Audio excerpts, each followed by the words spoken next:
चेन्नई की रात हमेशा की तरह चमक रही थी, पर उस रात हवा में कुछ ऐसा था जो अनजाना, भारी और अजीब सा लग रहा था। ठंडी समुद्री हवा सेंट्रल टर्मिनस के पास पसरी सड़कों को छूते हुए गुजर रही थी। बस स्टैंड की तरफ सफेद एलईडी लाइटें टिमटिमा रही थीं और लोगों की भीड़ के बीच एक चमकदार नई दिखने वाली वोल्वो स्लीपर बस खड़ी थी। उसका नाम था दक्कन क्वीन 88। बाहर से देखने पर वो बिल्कुल सामान्य लग रही थी, पर उसके भीतर एक ऐसा सर्पिल अंधेरा पल रहा था जिसकी किसी को भनक तक नहीं थी। यात्रियों की भीड़ धीरे धीरे सीटों पर बैठ रही थी। बस के ड्राइवर संतोष ने बस का दरवाजा बंद किया और एक गहरी सांस ली। उसके चेहरे पर किसी थकान जैसा भाव था, जैसे उसे ये यात्रा करनी ही नहीं चाहिए थी। कंडक्टर महेश टिकट चेक कर रहा था, लेकिन बार बार उसकी नजर बस के अंदरूनी हिस्सों पर जाती, मानो उसे किसी कोने में किसी अनदेखी छाया की हलचल महसूस हो रही हो। यात्रियों में 4 कॉलेज दोस्त बैठे थे, अर्नव, रोहन, सोनल और प्रिया। वे लोग चेन्नई से बेंगलुरु एक शादी में जा रहे थे। अर्नव मजाक करते हुए बोला, रात की यात्रा का मजा ही अलग है, बस में आराम से सो जाओ, सुबह तक पहुंच जाओगे। लेकिन उसी क्षण बस के पिछले हिस्से से ठंडी हवा का तेज झोंका आया, जबकि सारी खिड़कियां बंद थीं। सोनल ने गर्दन मोड़कर पीछे देखा। अंधेरा था और बस का आखिरी कोना हल्की नीली एलईडी लाइट में डूबा था। किसी ने खिड़की खोली है क्या? उसने पूछा, पर किसी ने नहीं खोली थी। बस ने धीरे धीरे सफर शुरू किया। चेन्नई की रंगीन लाइटें पीछे छूटती जा रही थीं। 1 घंटे बाद जब बस हाईवे पर आ गई तो बाहर गहरी काली सड़क, खाली खेत और कहीं कहीं स्ट्रीट लाइट के नीचे छायाएं भागती हुई दिख रही थीं। रात जितनी गहरी हो रही थी, बस का माहौल उतना ही अजीब होता जा रहा था। शुरू में यात्रियों की बातें, फोन की आवाजें और हंसी सब धीरे धीरे कम होते गए और फिर ऐसा लगा कि बस में मौजूद हर आवाज को किसी ने निगल लिया हो। बस के इस बड़ी इवेंट से आती हवा अचानक बेहद ठंडी हो गई, इतनी ठंडी कि सीटों पर बैठे लोग कांपने लगे। ड्राइवर संतोष ने एस बड़ी ई कम किया, पर ठंड कम नहीं हुई। कंडक्टर महेश उसकी सीट के पास आया और धीरे आवाज में बोला, भाई ये ठंड अजीब नहीं लग रही? संतोष ने कहा, मुझे कुछ ठीक नहीं लग रहा, लेकिन समझ नहीं आता क्या? इसी बीच बस की तीसरी बर्थ पर बैठे एक बुजुर्ग आदमी ने अचानक चिल्लाकर कहा, कंडक्टर लाइट बंद करो, कोई बार बार मेरी सीट के पास खड़ा हो जाता है। सब चौंक गए। कंडक्टर को लगा शायद कोई यात्री मजाक कर रहा है, पर जैसे ही वो बुजुर्ग की सीट पर पहुंचा, उसने देखा कि उनकी सीट के पास वाले आयल में कोई भी नहीं था। बाबूजी, यहाँ तो कोई नहीं है। बुजुर्ग की सांस तेज हो गई। अभी अभी था। लंबी काली आकृति मेरा नाम ले रही थी। ये सुनते ही पूरी बस की खामोशी और गहरी हो गई। सोनल ने धीरे से प्रिया का हाथ पकड़ा। मुझे अच्छा नहीं लग रहा। प्रिया ने भी महसूस किया। बस के भीतर जैसे तापमान ही गिरता जा रहा था। सांसें हवा में धुंध बना रही थीं, जैसे पहाड़ों में होती हैं। लगभग 1:30 बजे रात हो चुकी थी। बस हाईवे पर तेजी से आगे बढ़ रही थी। सब लोग आधा अधूरा सो रहे थे। तभी अचानक धड़ाम, बस जोर से झटके के साथ ऐसे रुकी जैसे सामने कुछ आ गया हो। लोग सीटों से गिर पड़े। ड्राइवर संतोष ने घबराकर ब्रेक पकड़े हुए कहा, रास्ते में कोई खड़ा था। एक औरत सफेद कपड़ों में बीच सड़क पर। कंडक्टर महेश चिल्लाया, कहाँ है? लेकिन सड़क पर कोई नहीं था। काली सड़क दूर तक खाली थी। सिर्फ बस की हेडलाइटें धुंधली हवा में कांप रही थीं। मैंने देखा है महेश, वो यहीं खड़ी थी, आंखें लाल, बाल खुले। मैं झूठ क्यों बोलूंगा? बस में हलचल मच गई।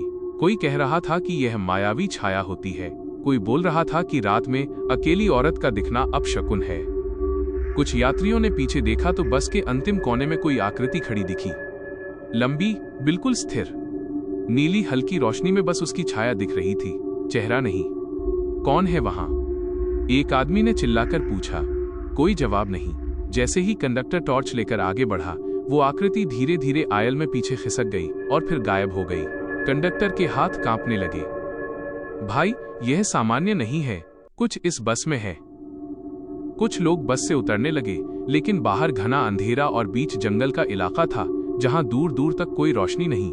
संतोष बोला, सुनो सब, मैं यहां नहीं रुक सकता, यह जगह ठीक नहीं। चलो बस आगे बढ़ाते हैं। बस फिर चल पड़ी, लेकिन अब वातावरण बिल्कुल बदल चुका था। जैसे ही बस किलोमीटर मारकर 186 के पास पहुंची, अचानक पीछे से किसी लड़की के रोने की आवाज आने लगी, धीमी, कांपती हुई और बेहद दर्दनाक। शुरुआत में सबको लगा कोई बच्चा होगा, पर यह रोना धीरे धीरे इतना तेज होने लगा कि पूरा गलियारा उस आवाज से भर गया। तभी एक महिला यात्री डर से चिल्लाई, मेरे बर्थ के नीचे कोई रेंग रहा है। शोर बढ़ गया। लोग उठकर खड़े हो गए। कंडक्टर ने उसकी सीट के नीचे टॉर्च डाली और वहां कुछ नहीं था।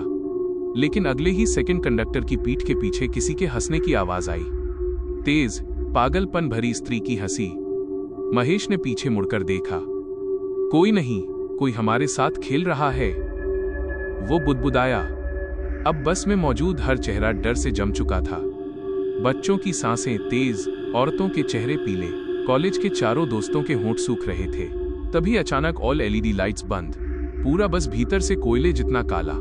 सिर्फ इंजन की गूंजती आवाज और बीच बीच में दबी दबी चीखें। और फिर बस के आगे की तरफ किसी ने विंडो पर 3 खरोंचें मारी। कर। ड्राइवर संतोष डर के मारे बस रोकना चाहता था, पर अचानक स्टीयरिंग घूमने लगा। खुद ब खुद बस जोर से दाएं मुड़ी। लोग सीटों से टकराए। संतोष चिल्लाया, मेरे हाथ पर कोई पकड़ रहा है। किसी ने स्टीयरिंग पकड़ी है, मैंने नहीं घुमाया। उसकी कलाई पर ठंडी बर्फीली उंगलियों के निशान उभर आए। अब बस के भीतर रोना, हंसी, फुसफुसाहट सब एक साथ मिश्रित होकर जैसे कोई भीड़ उस बस में चल रही हो। लोग चिल्ला रहे थे, बस रोक दो, हमें उतरना है, ये बस श्रापित है। पर बस रुक नहीं रही थी, जैसे कोई अदृश्य ताकत उसे आगे धकेल रही। लगभग 3:20 सुबह बस एक सुनसान स्ट्रेच पर पहुंची, जहां कई साल पहले एक भयानक हादसा हुआ था। एक बस यहीं पलटी थी और उसमें बैठी 18 यात्रियों की जलकर मौत हो गई थी। कहा जाता था कि रात में वहां उन यात्रियों की चीखें अब भी गूंजती हैं। ड्राइवर संतोष को अचानक याद आया, वो उसी रूट पर है। अचानक खिड़कियों पर हथेलियों के निशान उभरने लगे। किसी ने जोर जोर से कांच पीटना शुरू किया, पर बाहर कोई नहीं दिखाई दे रहा था। अर्नव ने कांपते हुए फुसफुसाया, ये लोग अंदर आना चाहते हैं। रोहन ने उसकी बाह पकड़ी। मत बोल यार। कंडक्टर महेश आयल में खड़ा था, हाथ में टॉर्च। लेकिन जैसे ही उसने टॉर्च आगे की ओर उठाई, उसे आयल के बीचों बीच एक लड़की बैठी दिखी। पीछे की ओर मुंह करके, उसके बाल घुटनों तक फैले हुए, शरीर एकदम स्थिर। महेश ने डरते हुए पूछा, कौन हो तुम? लड़की ने धीरे धीरे अपना सिर घुमाया, घुमाकर पूरा 180 डिग्री, और उसका चेहरा काला जला हुआ। आंखें कोयले जितनी काली और होठों के कोनों से काला धुआं उड़ता हुआ। बस का हर यात्री चीख पड़ा। लड़की खड़ी हुई और हवा में तैरते हुए सीलिंग की तरफ चढ़ने लगी। उसके हाथ उल्टे मुड़ रहे थे। रीढ़ की हड्डी पीछे को उभर कर बाहर आती हुई वो अचानक छत से उल्टी लटकी, ठीक बीच आयल के। उसने अपनी जली हुई उंगलियों से कंडक्टर की गर्दन पकड़ी और उसे ऊपर उठा लिया। लोग दहशत में चीख रहे थे। महेश हाथ पैर मारता रहा, लेकिन कुछ ही सेकंड में उसका गला टेढ़ा होकर टूट गया। उसका शरीर एक बोरी की तरह फर्श पर गिरा। धम। बस अब नियंत्रण से बाहर तेजी से भाग रही थी। ड्राइवर संतोष घबराया हुआ, पसीने से लथपथ। लड़की अब ड्राइवर की सीट के बिल्कुल पीछे खड़ी थी। उसकी उंगलियों से काला तरल टपक रहा था। वो झुककर ड्राइवर के कान में बोली, हम सबको मंजिल तक पहुंचना है, तुम भी हमारे साथ चलो। और अगले ही पल उसने ड्राइवर की आंखों पर अपने हाथ रख दिए। संतोष ने चीख मारी। उसकी दोनों आंखें पिघलने लगी, चेहरा काला होता गया। बस तेज रफ्तार में बेकाबू होकर सड़क से उतरी और एक बड़े गड्ढे में जा पलटी। चीखें, चिल्लाहट, टूटते कांच की आवाजें, सब कुछ केस। कुछ यात्री बाहर फेंक दिए गए, कुछ सीटों के नीचे दबे, कुछ खून से लथपथ। लेकिन असली डर अब शुरू हुआ। जो यात्री अभी भी थोड़ी सांसों में थे, उन्होंने देखा बस की ब्रोकन विंडो से दर्जनों जली हुई आकृतियां अंदर घुस रही थीं। उनके शरीर आधे जले हुए, हड्डियां बाहर निकली हुई, आंखें धुएं से भरी। वे एक एक यात्री को घसीट कर अंधेरे में ले जा रही थीं। अर्नव ने भागने की कोशिश की, पर एक जली हुई महिला ने उसकी टांग पकड़ ली। उसके नाखून इतने गर्म थे कि अर्नव की त्वचा गलने लगी। वह दर्द से चिल्लाया, छोड़ दो, प्लीज छोड़ दो। लेकिन उस महिला ने उसके मुंह में उंगलियां डाल दी और उसे घसीटते हुए डार्कनेस में ले गई। रोहन और सोनल भागते हुए बस से बाहर निकले, लेकिन बाहर मैदान में धुंध की मोटी चादर फैली हुई थी और उसमें से भी आवाजें आ रही थीं। हमारी जगह खाली है, ये बस कभी मंजिल तक नहीं पहुंचती। सोनल घुटनों के बल गिर गई। मुझे नहीं जाना, मुझे बचाओ। पर धुंध में से एक लंबा काला हाथ निकलकर उसके कंधे पर रख दिया। वह वहीं खड़ी खड़ी गायब हो गई, जैसे उसे किसी अदृश्य गहराई में खींच लिया गया हो। रोहन भागते भागते चीख रहा था, पर धुंध ने उसे भी अपने अंदर निगल लिया। सुबह लगभग 5 बजे एक ट्रक ड्राइवर ने उस पलटी हुई बस को देखा। पुलिस आई लेकिन बस पूरी तरह खाली थी।